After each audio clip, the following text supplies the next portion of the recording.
2 वर्ष झाले, 2 वर्ष. मी तुमच्याकडे भेटायला आले, ते कागद सुद्धा आहे पण हे कागद नाहीये म्हणतो म्हणून म्हणलं ते पण ठेवा आपल्याला.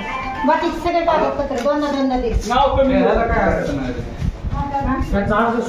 सावधान नाही, 2 वर्ष.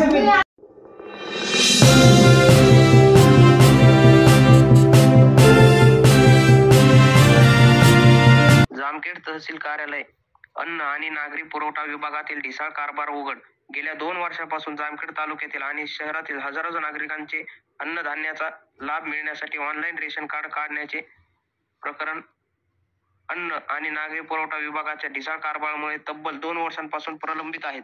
याची तक्रार प्रहार जनशक्ती पक्षाचे तालुका अध्यक्ष माननीय नयूमभाई सुभेदार, युवक तालुका अध्यक्ष प्रमोद कोटे पाटील, जवळा जिल्हा परिषद गट अध्यक्ष दिव्यांग माननीय राहुल भालेराव यांच्या नेतृत्वाखाली शेकडो नागरिक आणि प्रहार जनशक्ती पक्षाच्या कार्यकर्त्यांच्या वतीने अन्न आणि नागरी पुरवठा विभागाची तक्रार माननीय तहसीलदार गणेश माळी साहेब यांच्याकडे करण्यात आली आहे. सुभेदार यांची आक्रमक भूमिका. प्रहार जनशक्ती पक्षाचे तालुका प्रमुख माननीय नयूमभाई सुभेदार यांचा आक्रमक पवित्रा. माननीय तहसीलदार साहेबांनी अन्न आणि नागरी पुरवठा विभागास आवश्यक त्या सूचना देऊन रेशन कार्ड ऑनलाईन करून लाभार्थ्यांना लवकरात लवकर न्याय द्यावा, अन्यथा प्रहार स्टाईल प्रमाणे तहसील ऑफिस पुढे रेशन धारकास शेतकऱ्यांना घेऊन मोठे आंदोलन करण्यात येईल. रेशन कार्ड धारकांचे ऑनलाईन करण्याचे काम लवकरात लवकर मार्गी न लावल्यास प्रहार जनशक्ती पक्ष युवक तालुका प्रमुख प्रमोद कोटे पाटील यांच्या वतीने अन्न आणि नागरी पुरवठा विभागातील अधिकाऱ्यांवरती दप्तर दिरंगाई कायदा अंतर्गत गुन्हा दाखल करण्याचा इशारा दिला आहे. जामखेड तालुक्याचे तहसीलदार गणेश माळी यांच्याकडे सामान्य नागरिक आपली घराणी मांडण्यासाठी गेले होते. 2 वर्ष झाली तालुक्यातील लोकांना अन्न सुरक्षा योजनेचा लाभ मिळत नसल्याने नागरिकांनी तहसील कार्यालयावर तीव्र नाराजी व्यक्त केली आहे. यावेळी तहसीलदार गणेश माळी यांनी मागील 2 वर्षांची प्रकरणे मी मंजूर करणार नसल्याचे सांगितले व पुन्हा नव्याने अर्ज करण्याचे सांगितले.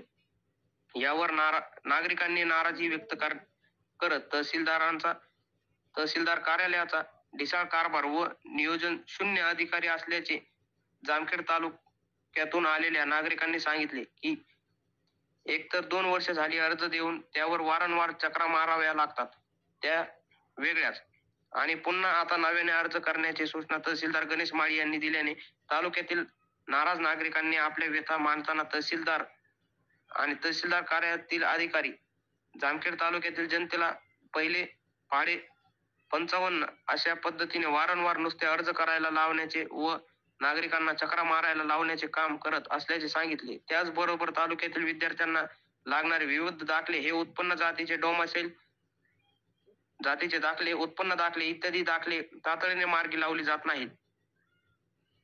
या ना अशा अनेक तक्रारींचा पाडाच यावेळी वाचून दाखवला. आलेल्या नागरिकांनी कॅमेरा समोर न येण्याच्या अटीवर स्वराज न्यूज नेटवर्कशी बोलताना आपल्या व्यथा मांडल्या. तालुक्यातील जनता महसूल विभागाच्या अधिकाऱ्यांवर भलतीच नाखुश असल्याचे पाहायला मिळाले. कर्जत जामखेड मतदारसंघाला कोणी वाली आहे की नाही असा सवाल जनतेने यावेळी उपस्थित केला आहे.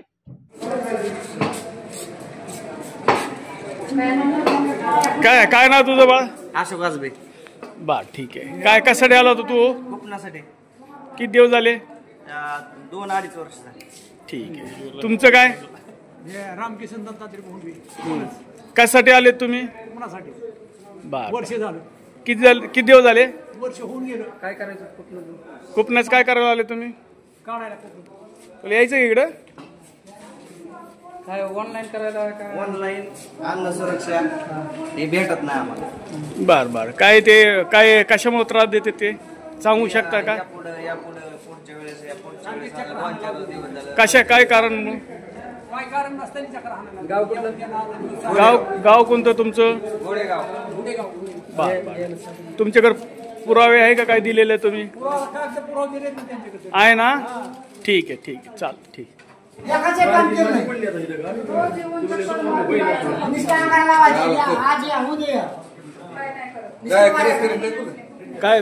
काय नाव तुमचं? नाव सांग. ये ना, माझं नाही म्हणून विषय. या इकडे सांगा कोणाच तक्रार असेल सांगा इथं.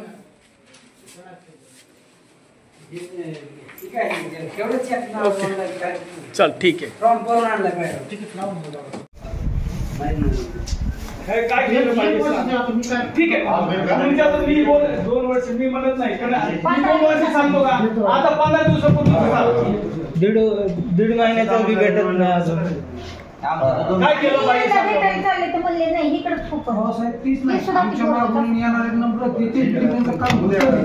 आम्ही असंच राहिलो. आता माझा फॉर्म म्हणलं तुम्हीच चला. जनतेची निवडणूक होती तर जनता इथं अडचण येते आणि त्याचा दुरुपयोग होतोय. आमचे कागदपत्र देऊन आम्हाला द्यायला सगळेजण साहेबांकडे तहसीलदार साहेबांकडे हे नाही तहसीलदार चला तिथे सांगा. चला सगळेजण चला सगळेजण चला सगळ्यांची अडचण सांगा ना. मग 2 वर्ष झाले 2 वर्ष. मी तुमच्याकडे भेटायला आलते हे कागद सुद्धा आहे आणि हे कागद नाहीये म्हणतो की म्हणून म्हणलं ते पण ठेवा आपल्याला. बाकीचे सगळे कागदपत्र दोनदा देत. नाव कमी अर्ज सावधान नाही 2 वर्ष तुम्ही तुमचे कागदपत्र तिथं सादर करा. आम्ही रजिस्टरला नाव नोंदवू आणि त्या लोकांचे कागदपत्र असून किती डाटा एंट्री करू. त्यानुसार 32 गावाचं काम केलं तर मग आता हे कुठले लोक आहेत सांगा. किती दिवसापासून 2 वर्षाचं मी मागचं बघणारच नाही. सगळं सांगितलं होतं की मला जुलै नंतर जे आमच्या ऑफिसला कागदपत्र दिले असतील त्याचे आम्ही 100% डाटा एंट्री करणार. मागचं शोधणे